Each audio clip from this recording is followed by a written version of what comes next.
नमस्कार साथियों, एक बार फिर से आप सभी का जतन इन होम एकेडमी चैनल में हार्दिक अभिनंदन। राजस्थान जीके की श्रृंखला में आज हम आपके समक्ष महत्वपूर्ण बिंदु लेकर आए हैं। ये वो शख्सियत और व्यक्तित्व हैं जिन्होंने राजस्थान ही नहीं अपितु पूरे भारतवर्ष को गौरवान्वित किया है।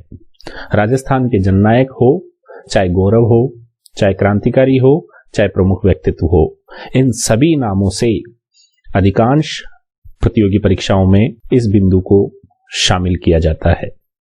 तो आइए बिना समय गवाए आज हम महत्वपूर्ण व्यक्तित्व पर्सनालिटीज को पढ़ते हैं। सर्वप्रथम हम 3-4 उन ऐतिहासिक व्यक्तित्वों को अपने विषय सामग्री में शामिल कर रहे हैं जिन्होंने राजस्थान के इतिहास को अमर बना दिया। महत्वपूर्ण है मेवाड़ वंशीय शासक बप्पा रावल। मित्रों, गुहिल वंशीय शासक बापा या बप्पा नागदा जो कि उदयपुर में है, यहाँ पर हारित ऋषि के संपर्क में आते हैं। ये हारित ऋषि लकुलीश या पाशुपत मत में दीक्षित एक सन्यासी थे। आपके लिए यह जानना अति आवश्यक है कि ये लकुलीश और पाशुपत शाखाएं शैव मतावलंबियों की थी। वैष्णव और शैव दो प्रमुख हिंदू धर्म की शाखाएं थी, उसमें शैव मत के अंतर्गत इन शाखाओं को हम देखते हैं। तो हारित ऋषि ने बापा को रावल की उपाधि दी थी और यही आशीर्वाद दिया था उनकी सेवा शुश्रूषा से प्रसन्न होकर कि आपका वंश जीते जी कभी भी मेवाड़ को नहीं हारेगा। और इसीलिए 1947 तक अर्थात भारत की स्वतंत्रता तक मेवाड़ की सत्ता गुहिल वंशीय शासकों के हाथ में रहती है।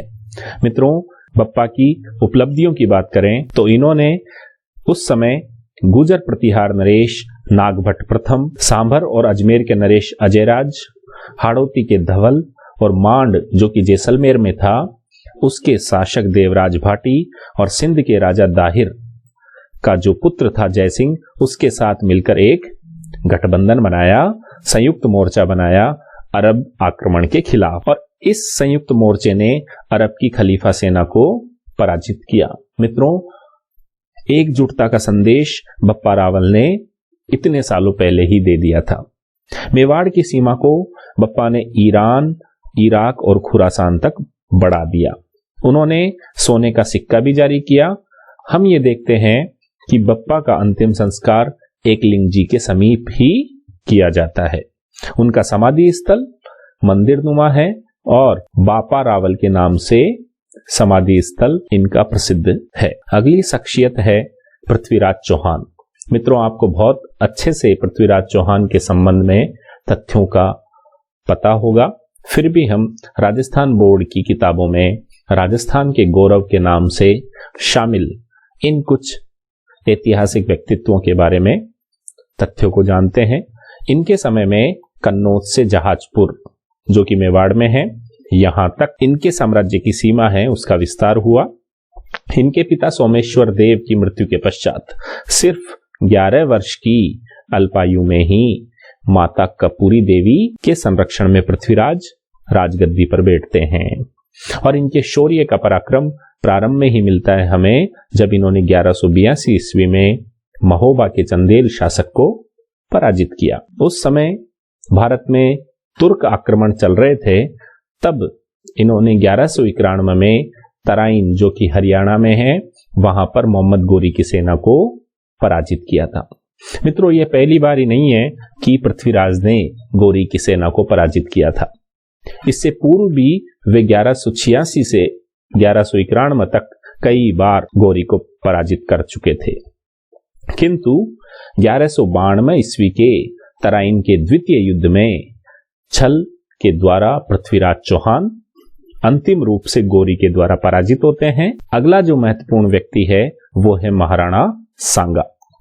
1509 में रायमल की मृत्यु के पश्चात मेवाड़ के ये महाराणा बनते हैं।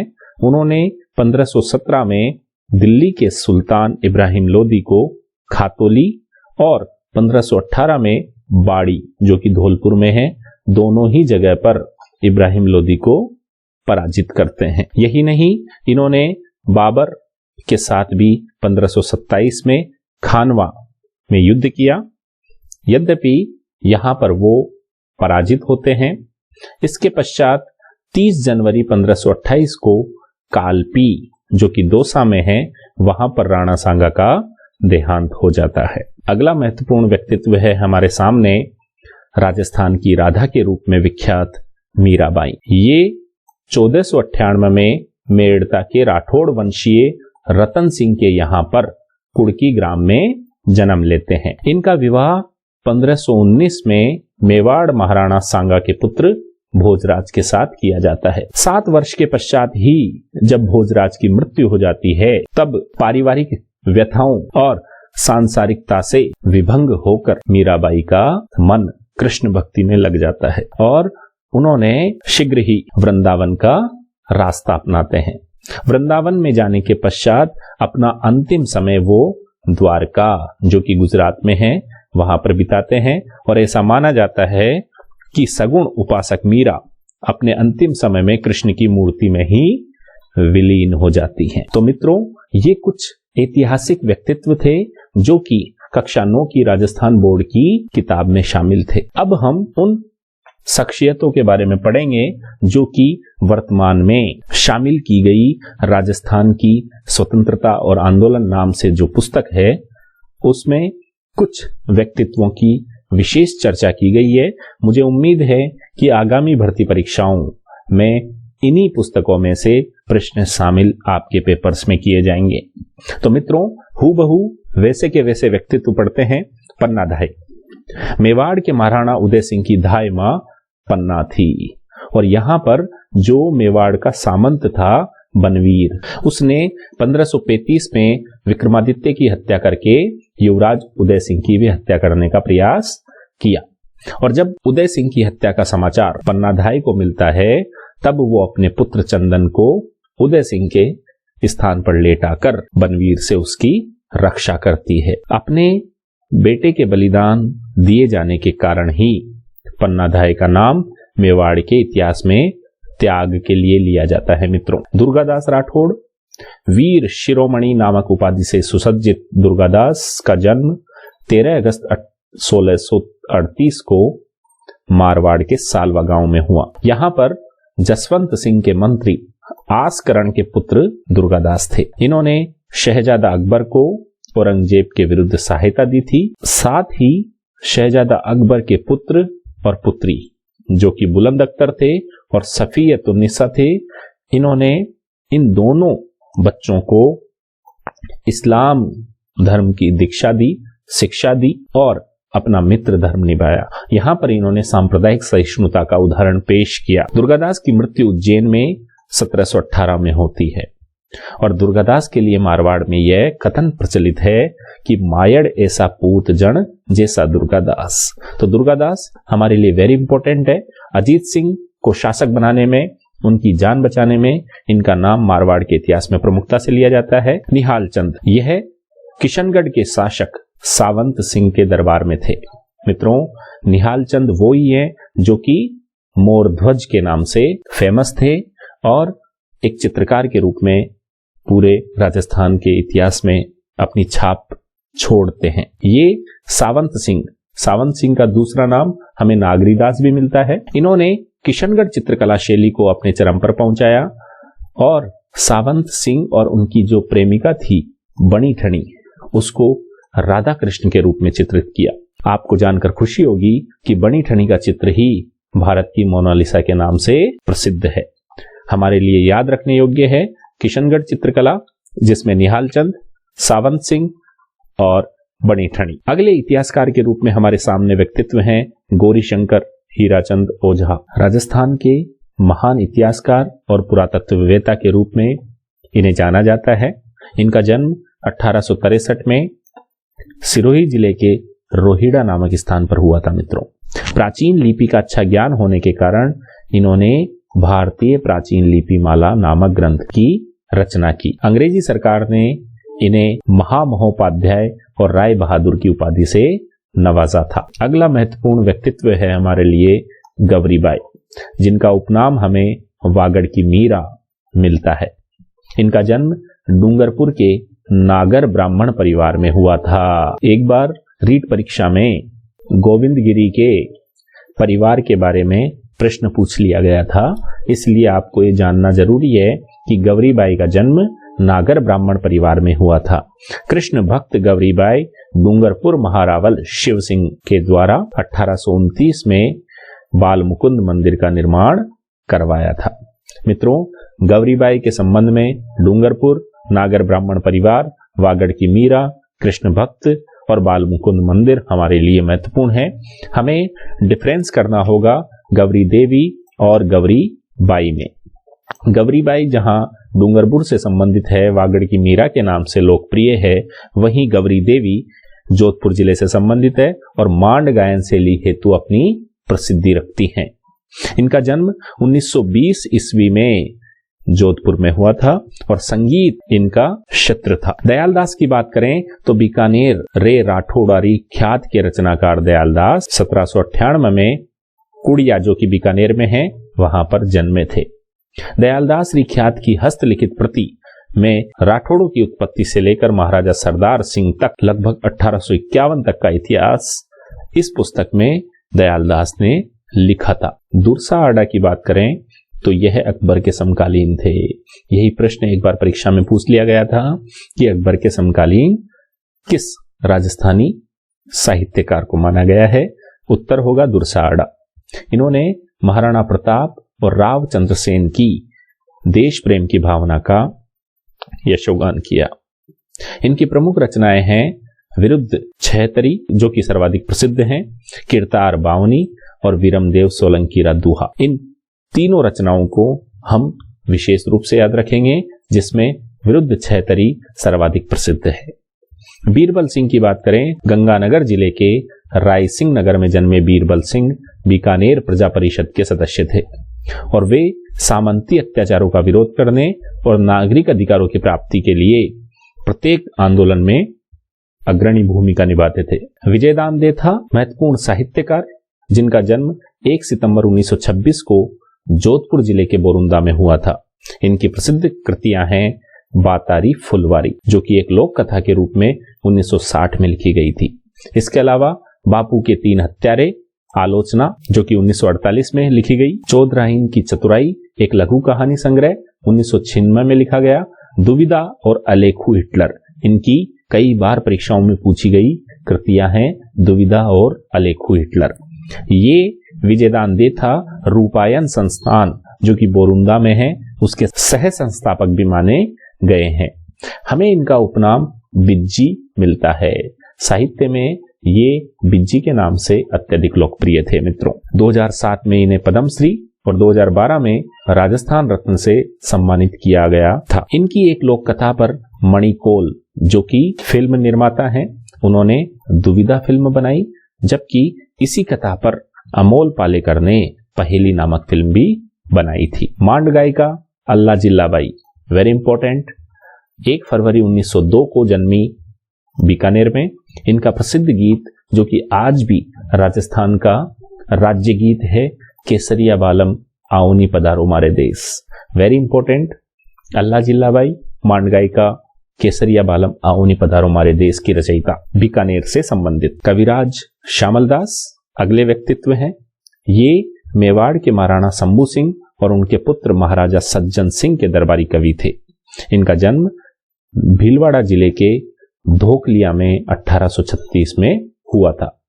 इन्होंने मेवाड़ का इतिहास वीर विनोद नामक ग्रंथ में संकलित किया। ब्रिटिश सरकार ने इन्हें केसर ए हिंद की उपाधि प्रदान की थी और महाराणा मेवाड़ ने इन्हें कविराज की उपाधि से विभूषित किया। वेरी इंपॉर्टेंट, याद रखने योग्य, कविराज श्यामल दास। कन्हैयालाल सेठिया साहित्यकार, जो कि 11 सितंबर 1919 को राजस्थान के सुजानगढ़, जो कि चूरू जिले में है, वहां पर जन्म लेते हैं। इनके लोकप्रिय गीत हैं धरती दोरारी और पाथल और पीथल। वेरी इंपॉर्टेंट, कन्हैयालाल सेठिया चूरू जिले से संबंधित, धरती दोरारी और पाथल और पीथल नामक रचना से संबंधित।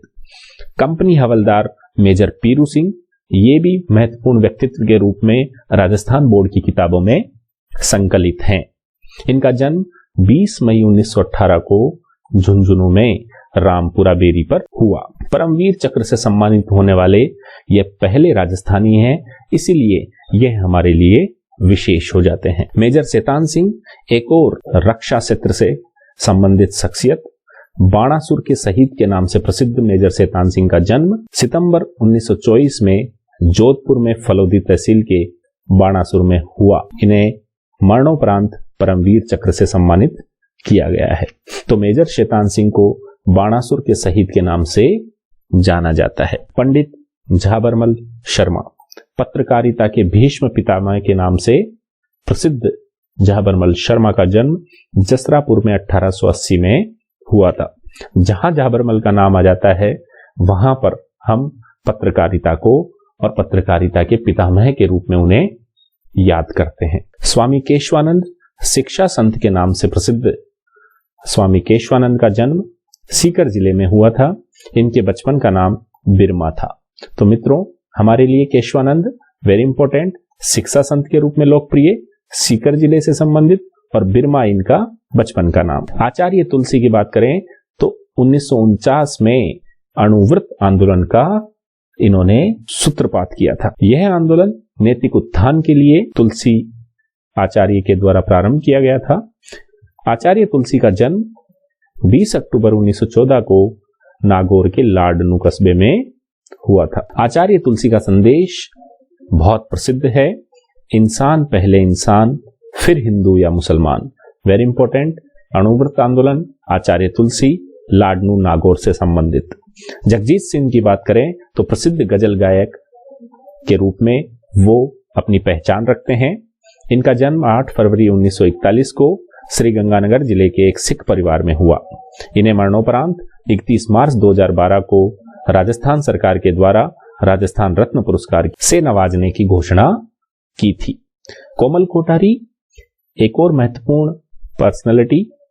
इनका जन्म 4 मार्च 1929 को चित्तौड़गढ़ जिले के कपासन कस्बे में हुआ, और ये हमें इसलिए याद रखने योग्य हैं क्योंकि इन्होंने 1960 में बोरुंदा, जो कि जोधपुर में है, वहां पर रूपायन नामक संस्थान की स्थापना की थी। आप मुझे कमेंट बॉक्स के माध्यम से बताएंगे कि रूपायन संस्थान के सह संस्थापक के रूप में हमने अभी अभी किस व्यक्तित्व को पढ़ा है। संगीत की श्रेणी से एक और जननायक पंडित विश्व मोहन भट्ट। इनका जन्म 12 जुलाई 1950 को जयपुर में हुआ। 1994 ईस्वी में इन्हें प्रसिद्ध ग्रैमी पुरस्कार मिला।